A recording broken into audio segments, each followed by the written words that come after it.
Hello बच्चों, तो कैसे हो आप सब। उम्मीद है बहुत अच्छे होगे और आनंद तो पूरा ले रहे होगे। तो आज के इस क्लास में हम बात करेंगे, हमारा जो चैप्टर 5 है, जो भी है, रिफ्रैक्शन है थ्रू द लेंस, यही है, और चैप्टर 6 स्पेक्ट्रम के बारे में। और चैप्टर 5 के जो वीडियोज़ हैं वो सीबीएसई वालों को प्रोवाइड करा दिया गया है, क्योंकि दोनों क्लासेस का और दोनों बोर्ड का टॉपिक सेम है, इसलिए आप उस वीडियो को देख लो, आपका चैप्टर 5 कंप्लीट हो जाएगा। A to Z same concept. Link उसका डिस्क्रिप्शन में दे दिया है मैंने, आप लिंक पे क्लिक करो, चैप्टर 5 आपका क्लियर। आज हम बात करेंगे चैप्टर 6 के बारे में, जो कि है स्पेक्ट्रम, और यहाँ से भी गिना चुना क्वेश्चन आता है। चैप्टर 6 हमारा क्या है, स्पेक्ट्रम, गिना चुना क्वेश्चन इसमें भी रहेगा।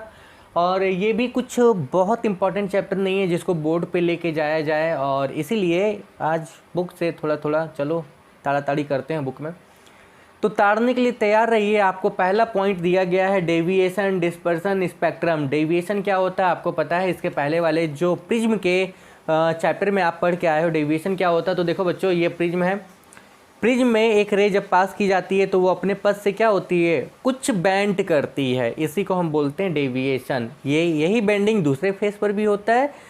यानी कि अगर नेट डेविएशन की भी बात की जाए तो ये भी आपको पता है, जो टोटल डेविएशन होता है वो del1 प्लस del2, del1 मतलब यहाँ का जो डेविएशन हो रहा है, del2 मतलब यहाँ का जो डेविएशन हो रहा है। सिंपल सा कंसेप्ट है। किन किन चीज़ों पे डिपेंड करता है ये आप पढ़ लेना, राम कथा है, कहानी है, इसमें बताने की हमको कुछ ज़रूरत नहीं है, ऐसा बहुत विशेष इसमें नहीं है। अब हम पढ़ते हैं हमारे अगले टॉपिक की तरफ। तो आप अगला टॉपिक हमारा देख सकते हो है colours in white light with their the wavelength and the frequency range. मतलब वाइट लाइट का बात यहाँ पे किया गया है। वाइट लाइट जो है ये सनलाइट के बारे में बताया गया। सनलाइट में कौन कौन सा कलर होता है तो आपको बहुत अच्छे से पता है। क्या पता है, जब वाइट लाइट प्रिज्म से पास की जाती है तो अपने कंस्टिट्यूएंट कलर में डिवाइड हो जाती है, और वो कलर क्या है, वो कलर है इंद्रधनुष का, यानी कि रेनबो का। रेनबो का कलर है बच्चों। रेनबो में कलर कौन कौन सा होता है तो ये होता है violet, indigo, blue, green, yellow, orange and red. और इसको बनाया गया है किससे, विपग्योर से। मतलब विपग्योर, इसको याद करने का एक सिंपल सा फॉर्मूला बोलो, फॉर्मूला तो नहीं एक्चुअली, कुछ भी बोलो। अच्छा बच्चों, ये इसका वेवलेंथ दिया गया है, वेवलेंथ का रेंज है, और ये दिया हुआ है फ्रीक्वेंसी का रेंज। तो याद रखना, देखो बच्चों याद ये रखना, देख सकते हो वेवलेंथ यहाँ पे इंक्रीजिंग ऑर्डर में है और फ्रीक्वेंसी यहाँ पे डिक्रीजिंग ऑर्डर में है, because both are inversely proportional to each other. You all know very well that the wavelength and the frequencies are inversely proportional to each other. अगर एक बढ़ेगा तो एक क्या होगा, घटेगा। तो ये कुछ है नहीं बच्चों, यहाँ तक आप ये वाला पैराग्राफ देख लेना, हमको बहुत विशेष बताने की जरूरत नहीं, इसलिए इस पर बहुत ज़्यादा मेहनत नहीं करेंगे। अगला बताया गया dispersion of the white light through the prism and the formation of the spectrum. तो देखो यहाँ पे न्यूटन महोदय का एक्सपेरिमेंट बताया गया है। ऊपर टॉपिक शायद आपको नहीं दिख रहा होगा, चलो दिख गया यहाँ से। न्यूटन से एक्सपेरिमेंट बताया गया है। तो इन्होंने क्या किया था, एक प्रिज्म लिया था, वाइट लाइट इसमें क्या किया, पास किया। तो इन्होंने देखा ये जो वाइट लाइट है ये ढेर सारा कलरफुल क्या करता है, बैंड बनाता है।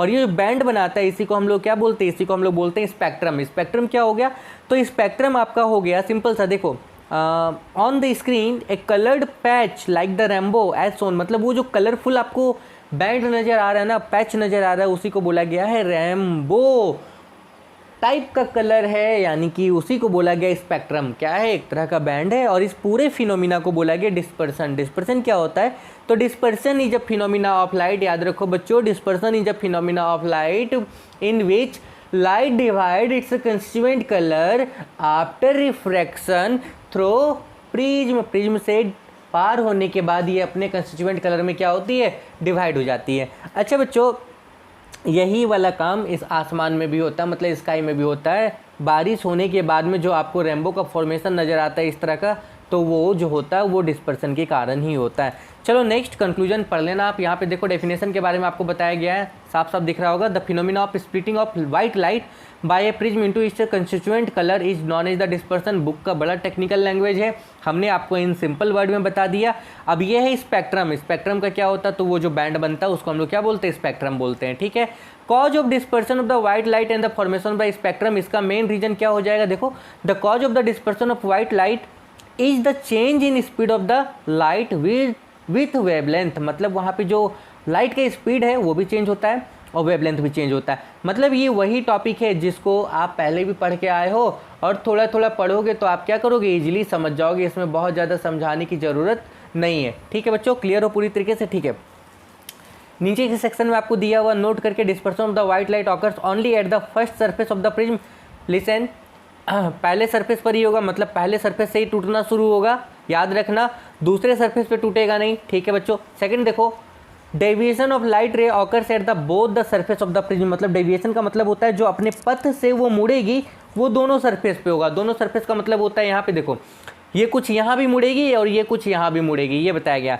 तीसरा नंबर बोला गया आपको बच्चों, the prism does not produce colour but it only split. Prism से कलर नहीं बन रहा है बच्चों, ये फैक्ट्री नहीं है, ये क्या कर रही है, उसको अपने कलर में डिवाइड कर दिया। मतलब ये वो बात हो गई ना, आपने वाटर में क्या किया था, आपने वाटर में NaCl डाला था और किसी ऐसे सॉल्यूशन में डाल दिया कि Na अलग और Cl अलग, तो वो सॉल्यूशन क्या प्रिज्म के जैसा काम करी, बस इतनी चीज़ ही है। और पहला सेक्शन आपका कंप्लीट हो गया। तो ये पहले सेक्शन में आप देख लेना, झाड़ के सत्तू पी के पढ़ लेना, इसमें कुछ है नहीं, हम बस ऊपर ऊपर लेके चल रहे बच्चों, ठीक है। आओ, इसके बाद हमारा आता है इलेक्ट्रोमैग्नेटिक स्पेक्ट्रम। तो इलेक्ट्रोमैग्नेटिक क्या होता है इसको पहले समझो, इसके बारे में डिटेल में आपको बता दिया जाएगा आगे रेडियो एक्टिविटी के चैप्टर में। फिलहाल एक ये समझ लो, इलेक्ट्रोमैग्नेटिक वेव या इलेक्ट्रोमैग्नेटिक रेडिएशन या इलेक्ट्रोमैग्नेटिक स्पेक्ट्रम, सिंपल सा बात, सारी टर्म्स एक ही आपको मिलेंगी, मतलब एक ही तरह का टर्म है, इसमें कुछ बहुत ज़्यादा डिफरेंस नहीं है। तो इलेक्ट्रोमैग्नेटिक रेडिएशन क्या होता है, इलेक्ट्रोमैग्नेटिक रेडिएशन ऐसी एनर्जी होती हैं जिनके ट्रैवल करने के लिए किसी भी मीडियम की ज़रूरत नहीं पड़ती है, सिंपल सा बात अगर बताया जाए। और आपको पता है कि ऐसी जो रेडिएशंस होती हैं उनका एक एग्जांपल लाइट है, क्योंकि लाइट को भी ट्रैवल करने के लिए किसी मीडियम की ज़रूरत नहीं पड़ती है। गुड बच्चों, आओ यहाँ पे बताया गया। तो हमारे पास इलेक्ट्रोमैग्नेटिक स्पेक्ट्रम कितने हैं आपके सिलेबस में, ये याद रखो, gamma, x-ray, ultra, visible, infrared, microwave, radio wave, ठीक है, कोई दिक्कत नहीं। और इनका जो सीरीज है, मतलब इनका जो टेबल होगा, ये दो तरह का होगा, एक होगा इंक्रीजिंग ऑर्डर ऑफ वेवलेंथ और एक होगा इंक्रीजिंग ऑर्डर ऑफ फ्रीक्वेंसी। पलट के देख लो बच्चों, यहाँ पे आपको दिया हुआ देख सकते हो यहाँ पे, ठीक है, देखो ये देखो पूरा टेबल आपको दिया हुआ है। इलेक्ट्रोमैग्नेटिक स्पेक्ट्रम का पहला है गामा रे, ठीक है, वेवलेंथ आपको दिया हुआ है, डिस्कवर किसने किया था, मतलब किसने इसको खोजा था, और सोर्स कहाँ कहाँ से निकलती है, मेथड ऑफ डिटेक्शन, कैसे पहचान पाओगे कि यहाँ पे ये चीज़ है, तो इन चीज़ों के बारे में, ठीक है। और दूसरा है अल्ट्रावायलेट, तीसरा visible, infrared, microwaves, radio waves, बस इतनी चीज़ें ही हैं यहाँ तक। और इस टेबल को आप देख लेना बहुत अच्छे से, क्योंकि एग्जाम में ये टेबल पूछ लिया जाता है। अच्छा बच्चों, इसके बाद क्या है, इसके बाद कुछ नहीं, और इन एक एक रेडिएशंस का यहाँ पे क्या है, देखिए बच्चों, इन एक एक रेडिएशंस का यहाँ पे बताया गया approximate range of the wavelength and the frequency. Wavelength और फ्रीक्वेंसी का यहाँ पे रेंज दिया गया, ये भी बहुत इंपॉर्टेंट है, आप याद कर लेना। और इसके बाद का जो भी सारा टॉपिक है ये है properties and usages of different radiation of the electromagnetic spectrum. It means आपको यहाँ पे क्या दिया गया, उसका प्रॉपर्टी, आपको क्या दिया गया, यूज दिया गया। ये सारी चीज़ें आप पढ़ लेना, क्योंकि ये आपके याद करने वाली चीज़ें हैं, इसलिए इन चीज़ों को हम बोर्ड पे लेके नहीं गए हैं। मतलब बहुत ज़्यादा ये इंपॉर्टेंट हमको नहीं लगा कि आपको बहुत डिटेल में बताना चाहिए, इसलिए हमने इन चीज़ों को क्या सिर्फ बुक के माध्यम से ऊपर ऊपर आपको क्या किया, बता दिया, ठीक है बच्चों। सेम ये वायलेट रेडिएशन, आप इसका प्रॉपर्टी पढ़ लेना। मतलब ये सारी की सारी जो आपके पास थी ना, ये सारी की सारी आपके पास इनका यूज है, इनका जो आपको बोलते हैं प्रॉपर्टीज है, इनका बिहेवियर है, फ्रीक्वेंसी है, वेवलेंथ है, इन्हीं चीज़ों के बारे में आपको देखना है। अब यहाँ पे ये डिस्टिंक्शन दिया हुआ है अल्ट्रा वायलेट, विजिबल और इंफ्रारेड में, तो ये बहुत इंपॉर्टेंट नहीं है, पढ़ लेना। इसके बाद आपका एक और टॉपिक आता है जो कि है स्कैटरिंग। स्कैटरिंग ऑफ लाइट क्या होता है अब ये समझो, क्योंकि light is a form of energy, सबको पता है ये एक तरह की क्या है, एनर्जी है। ठीक है बच्चों, अब ये एनर्जी जब किसी पार्टिकल पे पड़ती है तो वो इस एनर्जी को क्या करता है, एब्जॉर्ब करता है। एब्जॉर्ब करके वो क्या होता है, गर्म हो जाता है थोड़े समय के बाद, क्योंकि आपको पता है जो चीज़ गर्म होगी वो ठंडी ज़रूर होगी। हर गर्म चीज़ को ठंडा करना ज़रूरी है, तब तो बैलेंस बनेगा। तो आपको पता है बच्चों, जो गर्म होती है वो ठंडी होगी ही होगी, चाहे कोई करे या चाहे वो अपने से हो जाए। तो बच्चों अगर गर्म चीज़ है वो ठंडी होगी, तो ठंडी कैसे होगी, आपको पता है वो अपने से क्या करेगी, हीट को लॉस करेगी, उससे हीट बाहर निकलेगी। अब बच्चों अगर हीट बाहर निकलेगी, ध्यान दो, क्योंकि उसने एनर्जी एब्जॉर्ब किया, वो एनर्जी क्या कर रही है, इमिट कर रही है। ठीक है, तो इसी प्रोसेस को हम लोग बोलते हैं स्कैटरिंग ऑफ लाइट। डेफिनेशन पे आओ, scattering is the process of absorption and then re-emission of light energy. वो लाइट एनर्जी को एब्जॉर्ब करेगी। बच्चों समझो, ऐसा नहीं होगा लाइट एनर्जी को एब्जॉर्ब कर ली तो वो लाइट एनर्जी वहाँ से इमिट करेगी, कभी नहीं। ध्यान दो, यहाँ पे बताया क्या गया, यहाँ पे समझो, लाइट एनर्जी एब्जॉर्ब करेगी, एब्जॉर्ब होके वो कन्वर्ट होगी हीट एनर्जी में, और जब वो इमिट करेगी वहाँ से बाहर जाएगा तो वो जाएगा हीट एनर्जी में, बाहर जाएगा। एनर्जी एनर्जी, सिंपल सी बात है। इसी प्रोसेस को हम लोग बोलते हैं स्कैटरिंग ऑफ लाइट। अच्छा, ये डस्ट पार्टिकल से होगा, एयर मॉलिक्यूल से होगा, जो कि एटमॉस्फेयर में मौजूद रहते हैं, और इन्हीं के कारण क्या, इन्हीं के कारण देखो बच्चों, ये कुछ आपको एप्लीकेशन इसका दिया हुआ है कि मतलब इन्हीं के कारण क्या होता है, रेड कलर आपको नज़र आता है सनराइज और सनसेट में। दूसरा, white colour at the sky at the noon. तीसरा, आसमान का कलर ब्लू नज़र आता है, वगैरह वगैरह। ये सारा आपको टॉपिक वही दिया हुआ है। तो बच्चों आज की क्लास में बस इतना ही। आप इसको समझ लो कि एक तरह का टाइम पास वीडियो है, इसको देखें ना देखें चलेगा, क्योंकि देखना इसलिए क्योंकि हमने आपको दिखा दिया कि इसमें कुछ ऐसा नहीं है। हाँ, ये फिक्स है।